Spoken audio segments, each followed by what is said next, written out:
Stanley on Bible presents Sound Doctrine. स्वस्थ सिद्धांत. Lessons prepared by R. Stanley, a building engineer turned Bible teacher.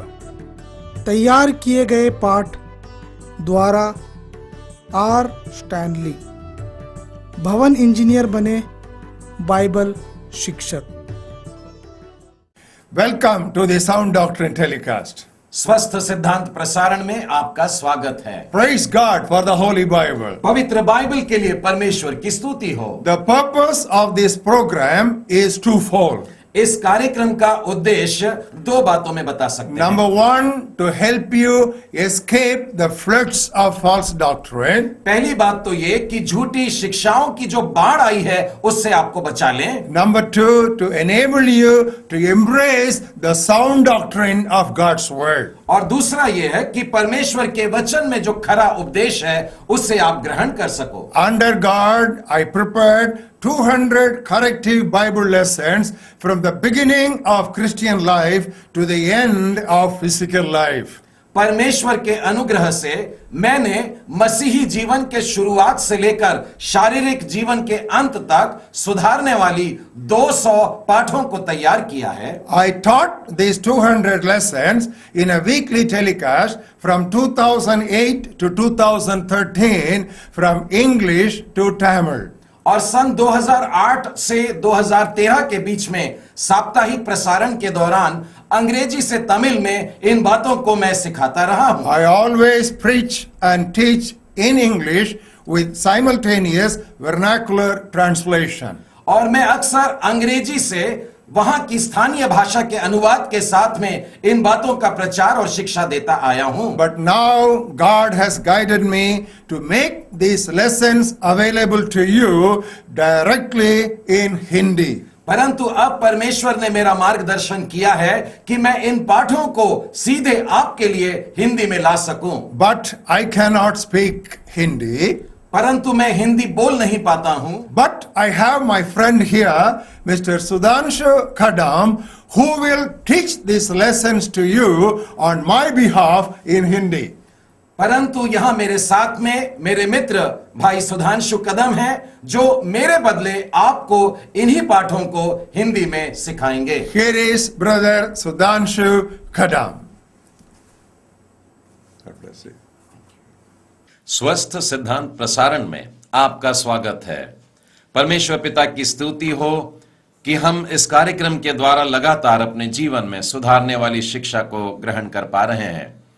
बीते 9 सप्ताह से हमारे मनन का विषय है कार्य, और जिसके अंतर्गत हम सीख रहे हैं कि कार्य कैसे न करें. इसीलिए कि हमने इस विषय पर नकारात्मक दृष्टिकोण रखा है, बहुत सी बातें अधिक खुल करके आई हैं, बहुत स्पष्ट हो गई हैं.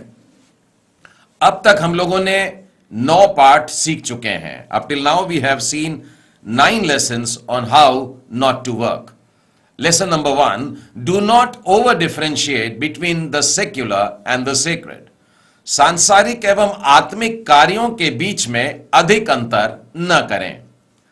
हम जो भी कार्य करते हैं परमेश्वर की महिमा के लिए करें, चाहे खाने पीने की बातें ही क्यों ना हो.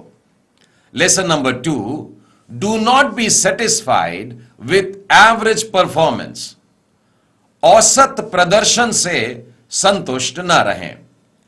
परमेश्वर हमसे नित्य उत्तम की अपेक्षा करता है, अति उत्तम हमसे चाहता है, और कार्य में उत्कृष्टता का उदाहरण स्वयं परमेश्वर है. परमेश्वर अपने कार्यों की समीक्षा करता है और देखता है कि वो अच्छे हैं, और यदि वो पाता है कि अच्छा नहीं है तो वह उस कार्य पर पुनः काम करता है और उसे अच्छा करता है. Lesson number 3, do not down play the importance of planning. नियोजन के महत्व को कम न समझें. यदि हम योजना बनाने में विफल हो जाते हैं तो वास्तव में हमने विफल होने की योजना बनाई है. योजना बनाने के लिए नियमित प्रार्थना करते रहें, परमेश्वर के पवित्र वचनों का मनन करते रहें, अनुभवी लोगों से भी सलाह लेने में आपको लाभ होगा। Lesson number 4, do not waste time. समय बर्बाद न करें। हम लोग साधारणतः 3 तरीकों से समय गंवाते हैं। पहला तो यह कि हम कुछ भी नहीं करते हैं, दूसरा यह कि अनावश्यक काम में अपना समय बर्बाद कर रहे हैं, और तीसरा यह कि हम सब कुछ एक साथ करना चाहते हैं। Lesson number 5, do not substitute divine favour for hard work. कड़ी मेहनत के बदले ईश्वरीय अनुग्रह को विकल्प न समझें। प्रियो, यह सच है कि फसल की बहुतायत जो होती है वो परमेश्वर से हमें प्राप्त होती है, लेकिन बीज बोना, हल जोतना, सिंचाई करना, यह सब काम तो हमें ही करना होगा। Lesson number 6, do not hesitate to learn from others. दूसरों से सीखने में संकोच न करें। अपने इस विचार से परे रहिए कि मुझे सब कुछ आता है। अपने आप को खुला रखिए लोगों की डांट फटकार सुनने के लिए, क्योंकि ऐसा करने से ही हमारे जीवन को एक आकार मिलेगा, और यह तब संभव होगा जब हम अपने जीवन में नम्रता को रखेंगे। Lesson number 7, do not lose the spirit of servanthood. सेवकपन की भावना को ढीला ना होने दें। कोई भी कार्य नीचा या ऊंचा नहीं होता है। प्रभु यीशु मसीह के ध्येय वाक्य को स्मरण रखिएगा। उनका कहना था, मैं सेवा लेने के लिए नहीं परंतु सेवा करने के लिए आया हूं। Lesson number 8, do not neglect your body. अपने शरीर की उपेक्षा न करें।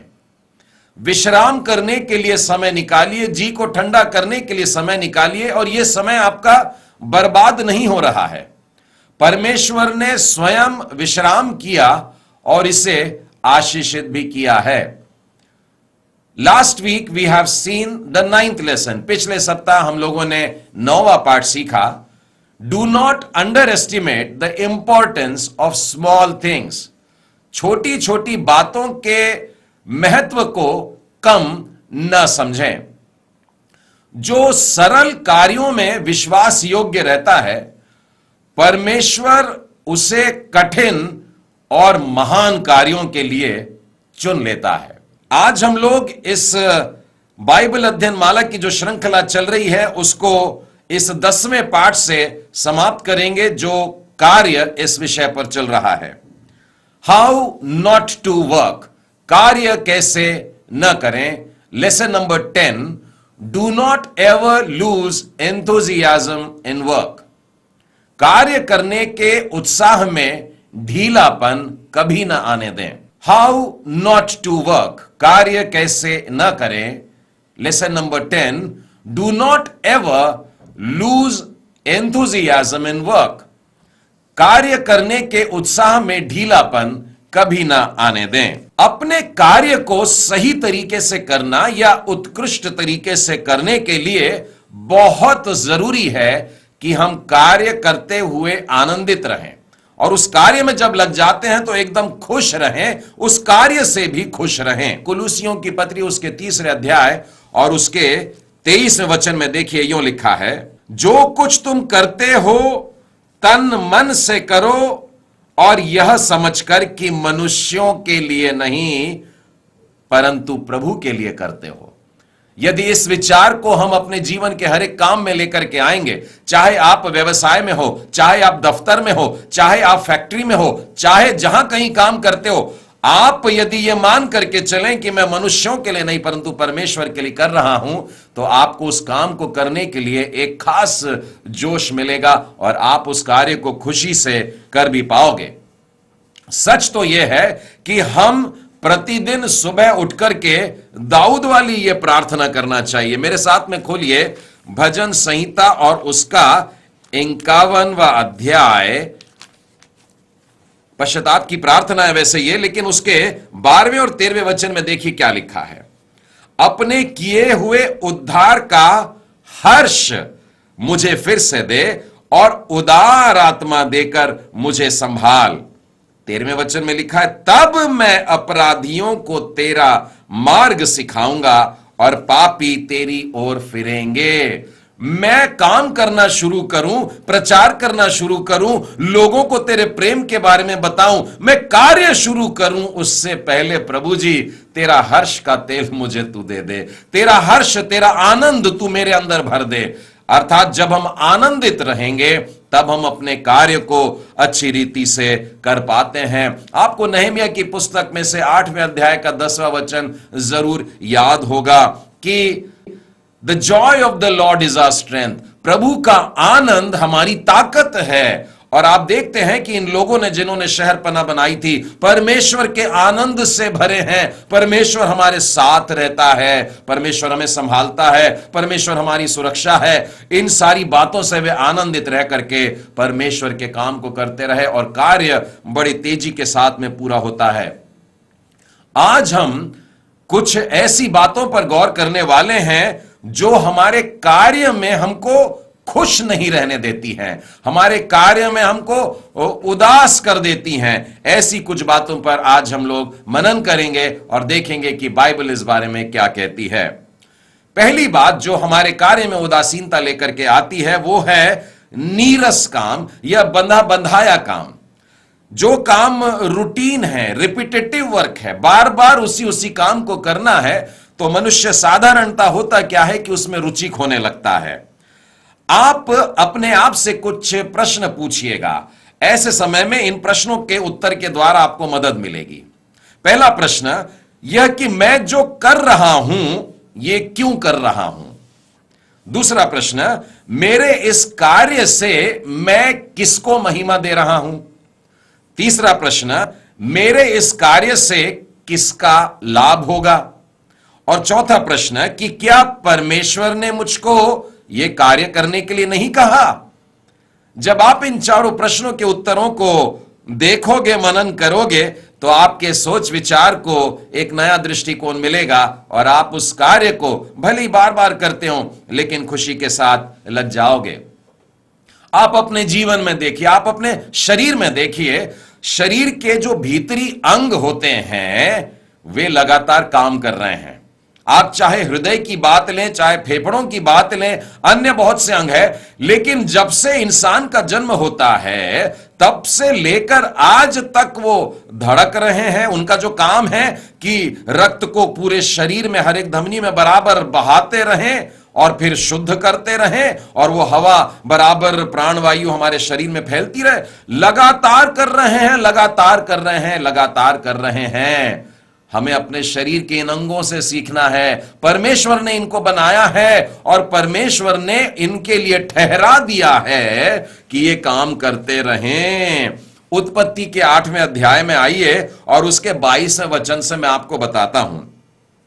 अब से जब तक पृथ्वी बनी रहेगी तब तक बोने और काटने का समय, ठंड और तपन, धूप काल और शीतकाल, दिन और रात निरंतर होते जाएंगे। ये बार बार चलता रहेगा, ये होता रहेगा। पृथ्वी कभी कहेगी नहीं बार बार यही कर रही हूं, अपने कील पर घूम रही हूं, आज बैठ जाती हूं। नहीं, परमेश्वर ने आज्ञा दी है, परमेश्वर ने इस बात को ठहरा दिया है और इसीलिए इनको करना है। हम भी अपने जीवन में अगर इस काम को पाए हैं कि वही काम हम लोग बार बार कर रहे हैं, परमेश्वर की ओर से आज्ञा मान करके करिए और आपको इसमें कभी भी परेशानी नहीं होगी किसी भी कार्य या गतिविधि में, इसलिए कि वो बार बार होता है। वही बात फिर से हो रही है। धीरे धीरे स्वाभाविक है कि हम वो जोश खो देते हैं, वो उमंग खो देते हैं, इच्छा मरने लग जाती है। लेकिन बाइबल इस बारे में हमको कुछ खास बातें बोल रही है।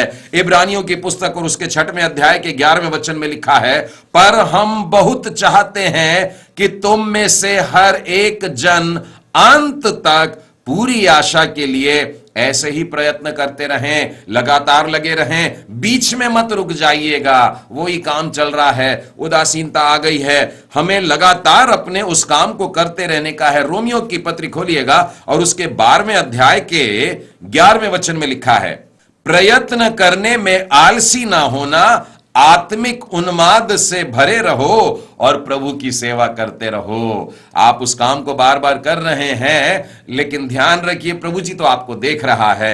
आप अपने कार्य में लग रहे हैं जो बार बार हो रहा है, आत्मिक उन्माद से भरे रहें और परमेश्वर के लिए करिए। एक और सलाह देना चाहता हूं, जो बार बार उसी काम को करने के कारण उदास रहते हैं, आप अपने आप को झंझोड़िए, आप अपने आप को हिलाइए। मेरे कहने का मतलब कि काम वही करना है, लेकिन प्रयत्न करिए कि उस काम को मैं अलग तरीके से करूंगा, मैं उसी काम को बेहतर तरीके से करूंगा, और इस तरीके से आप उस कार्य को करने में अपनी रुचि बढ़ाएंगे। कोई एक अद्भुत सा काम हो जाए, एक आश्चर्य कर्म हो जाए, ऐसी प्रतीक्षा में नहीं बैठना है। आपको उसी कार्य में अपना जी लगाना है और पूरे मन से उस काम को करना है। आइए दूसरा कारण देखते हैं जो हमारे कार्य के करने में हमको उदास कर देता है। असफलता के कारण निराश। कई बार हमारे जीवन में ऐसी बातें होती है, अंग्रेजी में इसे कहते हैं फ्रस्ट्रेशन ड्यू टू फेलियर। कुछ काम करने की कोशिश कर रहे हैं लेकिन विफल हो गए, वो काम करना चाहते हैं लेकिन वो जम नहीं रहा है, और इसके कारण बहुत सारे लोग काम करना छोड़ देते हैं। ऐसी बातों से बचने के लिए भी परमेश्वर का वचन हमें बहुत सारी अद्भुत बातें बता रहा है। मैं तो प्रभु यीशु मसीह के जीवन को अगर देखता हूं तो यह पाता हूं कि इंसानों में जितने भी हैं, सबसे ज्यादा अगर किसी को निराश होना था तो स्वयं प्रभु यीशु को होना था। मेरे साथ में खोलिएगा मत्ती रचित सुसमाचार उसका 11वां अध्याय और उसके 20वें वचन में देखिए क्या लिखा है। तब वह उन नगरों को उलाहना देने लगा जिनमें उसने बहुत से सामर्थ के काम किए थे, परंतु उन्होंने अपना मन न फिराया। प्रभु यीशु बहुत सारा प्रचार का काम करते थे, बहुत सारे आश्चर्य कर्म भी करते थे, लेकिन इसके बावजूद परमेश्वर के प्रति लोगों का ध्यान नहीं आ रहा है। लोग अपना मन नहीं फिरा रहे हैं, परमेश्वर के भय में चलने को तैयार नहीं हैं, अर्थात प्रभु यीशु मसीह के प्रचार का भी विफलता हो रही है। कई बार उनके जीवन में इस प्रकार की असफलताएं आ रही हैं। उन्हें निराश हो जाना चाहिए था। क्या प्रभु यीशु निराश हो गए? आगे के वचन में पढ़िए, वे कहते हैं उसी समय यीशु ने कहा, हे पिता, स्वर्ग और पृथ्वी के प्रभु, मैं तेरा धन्यवाद करता हूं।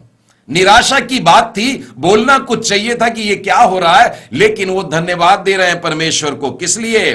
तूने इन बातों को ज्ञानियों और समझदारों से छिपा रखा और बालकों पर प्रकट कर दी है। वो सारी बातों में से उस बात को देख रहे हैं जहां पर एक खुशी की कली खिल रही है और उस कली को फूल बनता देख रहे हैं, उसको बढ़ता हुआ देख रहे हैं। वो अपने शिष्यों को देख रहे हैं, उनको वो बालक कहा करते थे, बच्चे कहा करते थे, और उनमें वो विश्वास को और परमेश्वर के प्रति प्रेम को बढ़ता हुआ देख रहे हैं और उस बात के लिए परमेश्वर को धन्यवाद दे रहे हैं। असफलताएं लोगों के जीवन में बहुत आती हैं, लेकिन आज प्रभु यीशु मसीह से सीख लें। और आपको मालूम है, बस 2 वचन आगे, इन्हीं परिस्थितियों में रह करके उन्होंने निराश लोगों के लिए क्या कहा।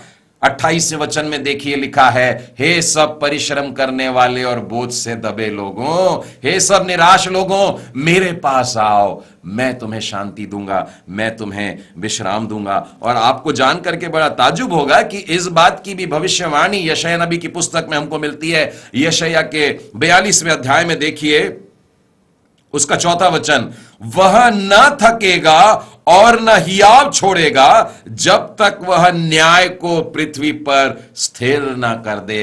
वो निराश होने वालों में से नहीं है। प्रभु यीशु मसीह के बारे में यह बात लिखी है, मैं और आप प्रभु यीशु मसीह के अनुयायी है। हमारे जीवन में जब असफलताएं आती है, हमारे कार्य जब असफल हो जाते हैं, बाइबल हमसे कहती है निराश होने की जरूरत नहीं है। मैं तो परमेश्वर को भी देखता हूं कि कई बार परमेश्वर पिता के, परमेश्वर यहोवा के जीवन में भी ऐसी बातें हैं जो निराशा की बातें नजर आती हैं। मैं चाहूंगा कि आप कभी समय निकाल के यिर्मयाह नबी की पुस्तक उसका 18वां अध्याय पूरा पढ़िएगा। मैं इसमें से केवल एक छोटा सा भाग आपको बताता हूं। यहां पर एक कुम्हार है और वो कुम्हार चाक के ऊपर एक मिट्टी का लोंदा लिए हुए है और उस मिट्टी के बर्तन को बना रहा है। चाक घूम रहा है और बर्तन आकार लेने लगा, तब अचानक एक गड़बड़ी हो गई और वो बिगड़ गया।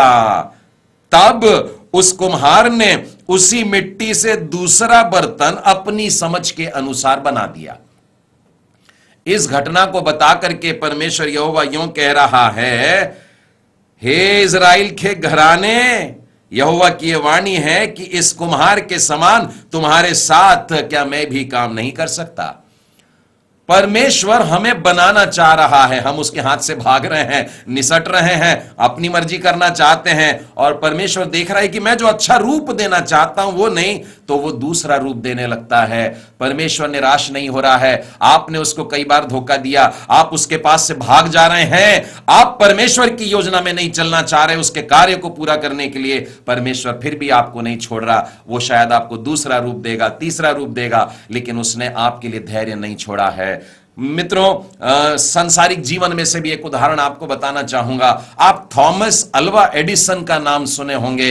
यह वही व्यक्ति है जिसने बिजली के बल्ब को बनाया था, जिसका आविष्कार उसने किया।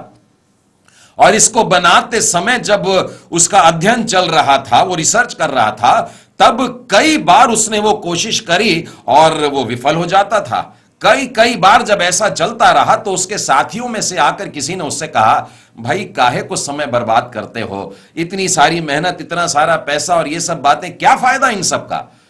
थॉमस अल्वा एडिसन ने जवाब दिया, मैंने अपना कोई समय बर्बाद नहीं किया है।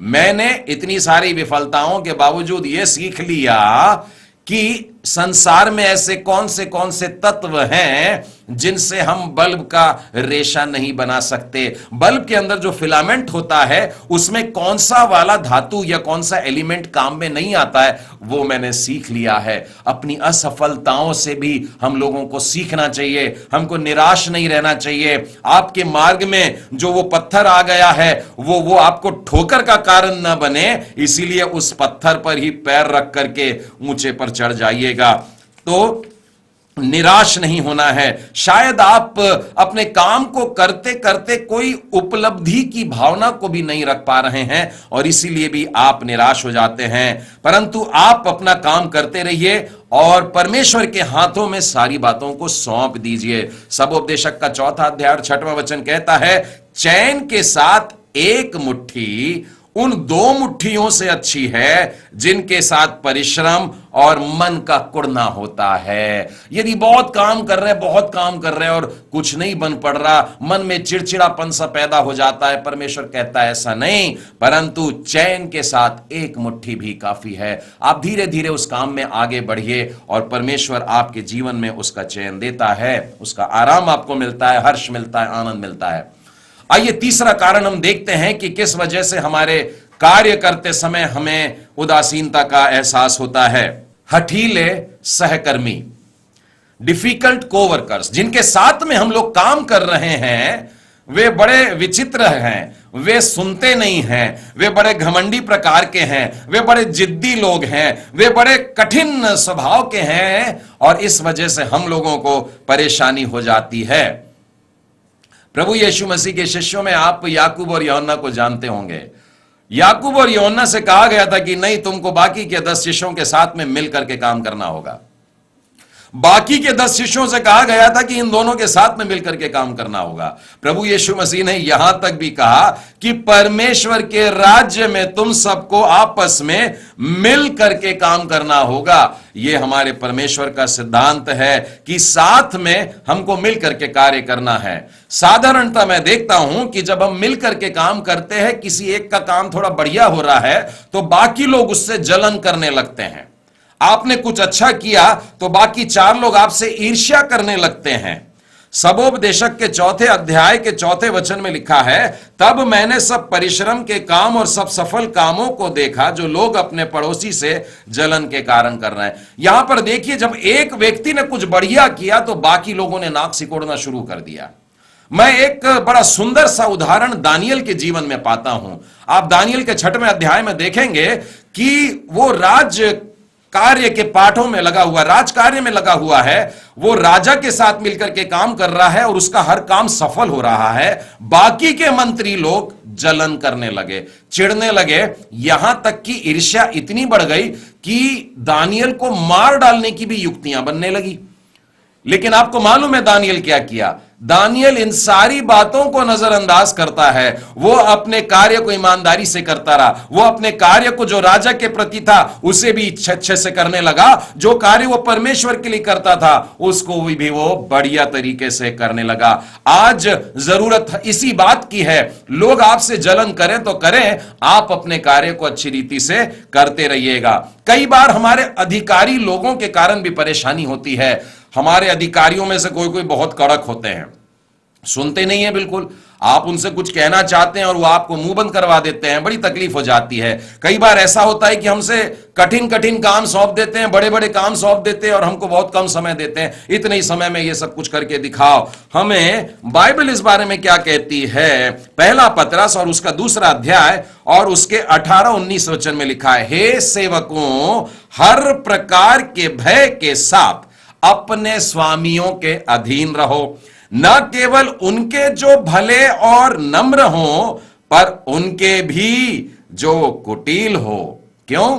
क्योंकि यदि कोई परमेश्वर का विचार करके अन्याय से दुख उठाता हुआ क्लेश सहता है तो यह सुहावना है। जब आप अपने ऐसे किसी अधिकारी के नीचे जो गलती नहीं होने के बावजूद भी डांट सुन रहे हैं और बड़े तनाव में डाले जा रहे हैं और आप मुस्कुराते हैं, आप उनका आदर करते हैं, बाइबल कहती है परमेश्वर आपके इस कष्ट को देख रहा है और यह उसे सुहावना लगता है कि आप उसकी बात को मानते हैं। इफिसियों के 6वें अध्याय 8वें वचन में लिखा है, चाहे दास हो चाहे स्वतंत्र हो, इस बात को ध्यान रखो, अपने अपने स्वामियों के अधीन रहना है। मुझे मदर टेरेसा के वो शब्द बहुत अच्छे लगते हैं जो वो अपने साथियों को कहा करते थे और वो कहती थी कि हर परिस्थिति में मुस्कुराते रहो। वे खुद भी लगातार हमेशा हर परिस्थिति में, हर मुसीबत में भी खुश रहती थी और मुस्कुराती थी और उन्होंने भी इसी प्रकार से करा है, सिखाया है। बाइबल भी हमें यही कह रही है। मैं भी आपसे आज यही कहता हूं, ऐसी परिस्थितियों से जब गुजरो, जब बहुत निराशा की बातें हो, तो प्रार्थना करना, अपने लिए हिम्मत मांगना और अपने साथियों के लिए भी जिनके कारण आपको कष्ट होता है, उन सहकर्मियों के लिए भी प्रार्थना करते रहना। चौथी बात जिसके कारण हमारे जीवन में उदासीनता आ जाती है वो है कार्यस्थल पर हमारे साथ में अन्याय, injustice in the work place. हमारे कार्यस्थल पर हम कई प्रकार के अन्यायों को देखते हैं, वरन सहते भी हैं। विशेष करके जब तरक्की की बात आती है, प्रमोशन की बात आती है, तो हम देखते हैं कि हमारी पारी थी और हमारे आगे कोई और निकल गया और इसके कारण हम बड़े उदास से हो जाते हैं। लेकिन प्रियो, मैं आपको बाइबल में से एक प्यारा सा वचन बताना चाहता हूं, भजन संहिता और उसका 75वां अध्याय और उसके 6वें और 7वें वचन में कि तरक्की आती कहां से है, बढ़ती कहां से आती है। बाइबल में लिखा है, बढ़ती ना तो पूरब से, ना पश्चिम से और ना जंगल की ओर से आती है, परंतु परमेश्वर ही न्यायी है और वो एक को घटाता और दूसरे को बढ़ाता है। परमेश्वर ने आपके लिए जो स्थान तैयार करके नहीं रखा, उस स्थान पर आप नहीं पहुंच पाएंगे और जिस स्थान पर आपको रखा है वहां से आपको कोई उतार नहीं पाएगा। अपनी सांसारिक तरक्की के लिए आप कुर्सी की तरफ नजर क्यों करते हैं? अपने अनंत आशीष के लिए मैं चाहता हूं आप स्वर्गीय सिंहासन की तरफ गौर करें। कुर्सी पर नहीं, परंतु सिंहासन पर हमारी नजर होना चाहिए। हम अपनी सोच को बढ़ाएं, सोच को हम स्वर्गीय बातों की तरफ लगाएं और तब हम संसार के कार्यों को भी उदासी से नहीं परंतु खुशी से करने वाले बनेंगे। इस श्रृंखला के 10 सिद्धांतों को अगर आप स्मरण रखेंगे, तब आपके लिए कार्य एक बोझ नहीं परंतु एक आनंद की बात बन जाएगी। यदि आप इन सब बातों को, पाठों को याद रखोगे, तो आपके लिए सोमवार का दिन उदासी का दिन नहीं होगा, परंतु आप कहेंगे वाह सोमवार आ गया है और आप बड़ी खुशी से उसमें लग जाएंगे। भजन संहिता का 118वां अध्याय और 24वां वचन कहता है, साथ में गाइएगा, आज का दिन यहोवा ने बनाया है, हम इसमें आनंदित हो। और बाइबल कहती है प्रकाशित वाक्य 14:13 में कि जो मृतक प्रभु में मरते हैं वे अब से धन्य हैं, क्योंकि वे अपने सारे परिश्रम से विश्राम पाएंगे और उनके कार्य उनके साथ ही हो लेते हैं। हाउ नॉट टू वर्क, कार्य कैसे न करें। Do not ever lose enthusiasm in work, कार्य करने के उत्साह में ढीलापन कभी ना आने दें। परमेश्वर पिता आप सबको आशीष दे।